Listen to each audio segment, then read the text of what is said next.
Specialist divers searching for the missing mother of three, Gaynor Lord, have found a body in the River Wensum. In the past hour, Norfolk Police say there was no evidence of third-party involvement in her disappearance.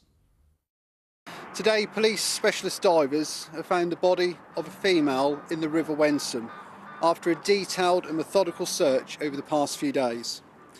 Whilst we establish her identity, our thoughts are with Gaynor's family at this difficult and distressing time. We have specialist family liaison officers supporting the family and keeping them updated with what we are doing at all stages. We're joined now by retired Scotland Yard detective Mike Neville. Mike, thank you for coming in with us.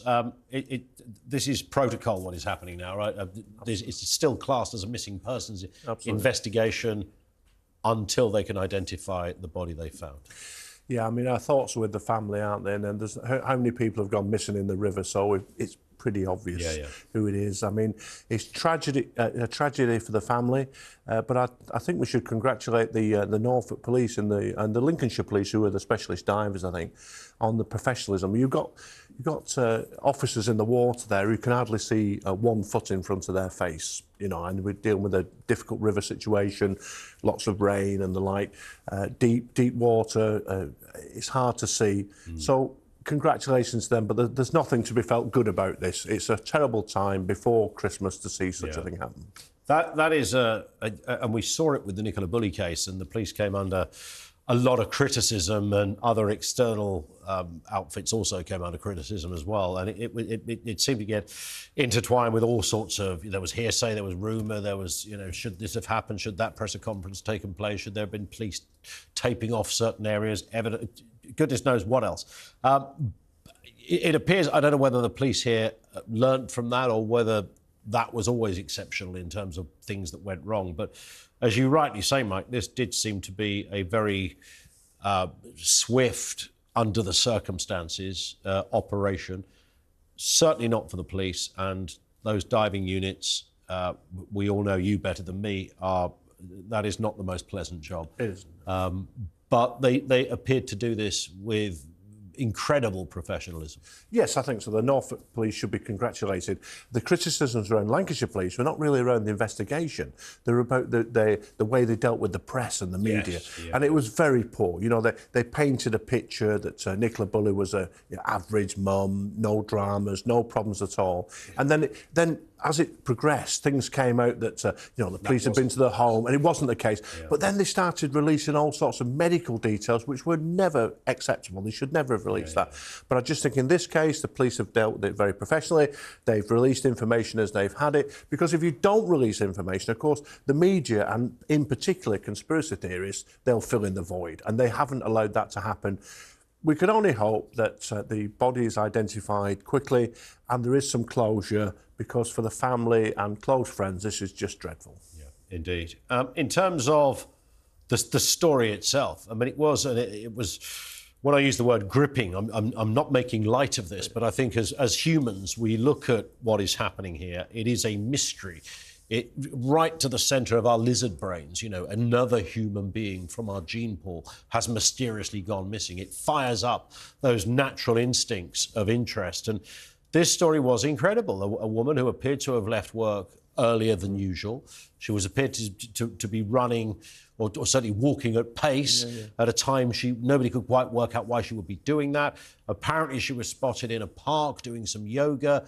Then there was some belongings found in different parts. I mean, it had all those hallmarks that, you know, got everybody thinking. You know, we all want a nice outcome. We all think, oh, goodness me, I mean, it doesn't look good. But who knows? There could be another innocent story here, another explanation. Rarely there is, but we always hold on to that. We all hold on to hope, don't we? But what I've found, there's terrible things about suicides, is in that the human nature is you want somebody to blame. When somebody commits suicide, there is no one to blame. The person's gone. And there seems to be some actions here. I dealt with a suicide case where somebody jumped in front of a train at Clapham Junction Station. And the person had walked around for about 3 hours before actually doing the deed. And here we have somebody who's potentially visited the cathedral, then doing yoga, then leaving rings laid out, all these different symbolic things, really. It's just horrible that... I mean, something like this could have just been a tragic accident. We still don't know. But it has the hallmarks of clearly something that's anything but straightforward here. And the sad thing, as you rightly say, Mike, we will never have an answer to those questions of leaving work early, the slight pacey walk, the yoga, the cathedral. We will never really know. Well, because, of course, in this day, we live in a digital age. So, of course, people send text messages, WhatsApp messages. These things will come out so we can maybe see some motive or whatever.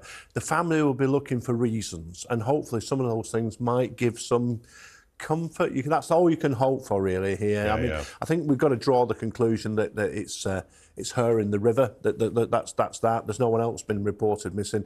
But let's hope there's a scrap of comfort somewhere for the family, that they can see there's a reason for this happening. It's just dreadful. Because we do, again, it's an instinctive thing. We look for answers, and sometimes there are no definitive answers. We can speculate forever.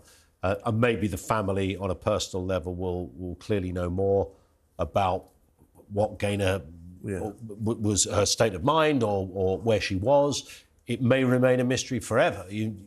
Again, these are things we don't always know. But it appears to be what looks every bit like the worst possible news, and a very, very sad day. It is a sad day, and I just think that anybody, I've seen people, the tragedy of suicide, it impacts on lots of people, and let's hope that, and we approach Christmas, so people are being lonely, let's hope that anybody who's contemplating such, who hasn't got a friend, rings up the Samaritans or so. Don't, think before you do whatever you're doing. There are people there who do care. If you've not got family, if you've not got friends, the Samaritans or something like that would can help people. But isn't that the point with, where, again, we don't know in this case if that is what has happened, but certainly in similar cases where somebody has decided to take their own life, how often, and we've all had conversations with people who say, but I was with them last night. I had a coffee with them in the morning. They were fine. We were planning on doing... And you wonder whether those moments sometimes are not actually planned. They happen within a very short time frame, that something so compelling and strong in someone's mind tells them that they want out for whatever reason. Absolutely. I was having a conversation with my brother, who was a captain in the army, in the military police in the army. And of course, the army's access to firearms and things like that. So it's easy, in a sense, if people want to kill themselves, they will. And the tragedy is that you can have these conversations with people and they seem absolutely normal, but these things have been building up for months and months, and then suddenly something snaps, and that's the moment. And I do think you have this time where for several hours they contemplate the action, and then the tragedy strikes.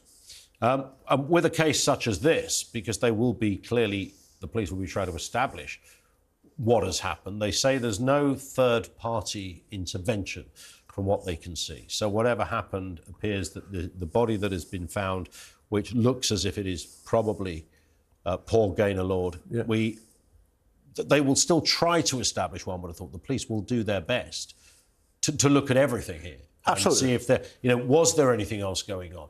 They'll even be looking at bank accounts. They'll be looking at that kind of thing, just to see if there was some other external factor that might have contributed. Of course. So you've got several things here. You've got witnesses, you've got family, friends, the family itself. They'll be interviewing people. There was a lady who said she tried to ring me and she regrets not picking up the phone. So there's those sort of things. Then the digital side, as you said, you've got CCTV, bank accounts, computers, phones, all sorts of messages on there. And then, of course, you've got all the CCTV. And again, Norfolk Police seem to have been very professional in being able to gather the different bits of CCTV so we can see the movements. How was she moving? As you say, quite swift walk. Where did she go? So there's several areas of inquiry that they'll then present to the coroner's court. I was going to say, because although on obvious first instinctive investigations would show we're not looking for anyone else, that doesn't mean the police just leave it there. They will not. They will continue to see if there are other circumstances. You can see they've got a senior officer involved in this case. All these factors will be taken into consideration. They will weigh up all the evidence before presenting that to the inquest, so they can make a decision on how the life was ended. Indeed. Mike, thank you.